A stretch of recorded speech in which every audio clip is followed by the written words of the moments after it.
Hi friends, இப்போ நம்ம என்ன பார்க்க போகிறோன்னா எங்கள் அத்தை வந்து இப்போ சமைச்சிட்டு இருக்காங்க.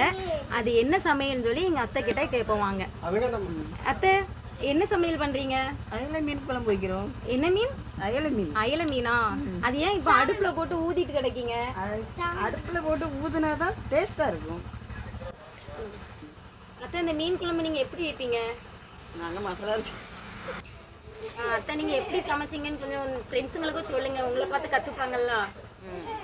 எப்படி தான் வைக்கணும் சொல்லுங்கள். மீனை வாங்கி நல்லா கழுவி நல்லா கழுவணும். 2 3 4 தண்ணி கழுவணும். நல்லா கழுவி நல்ல மசாலா தேங்காய் எல்லாம் அரைச்சி பச்சை மிளகா, மாங்காய், தக்காளி பழம் அதெல்லாம் போட்டு நல்லா வச்சா சூப்பராக இருக்கும். தக்காளியை அரைக்கணுமா வெட்டி போடணுமா?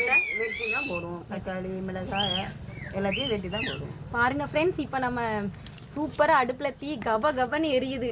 மணக்க மீன் குழம்பு ரெடி. நீங்களும் சாப்பிடுவாங்க ஃப்ரெண்ட்ஸ்.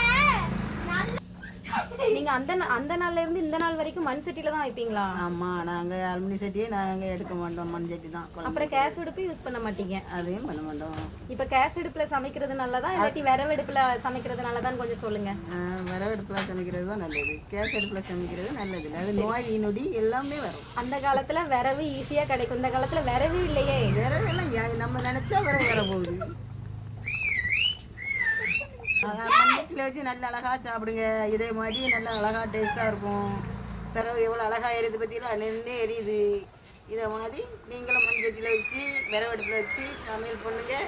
டேஸ்ட்டாகவும் இருக்கும், ரொம்ப நல்லாவும் இருக்கும். நல்லா இருக்கும்.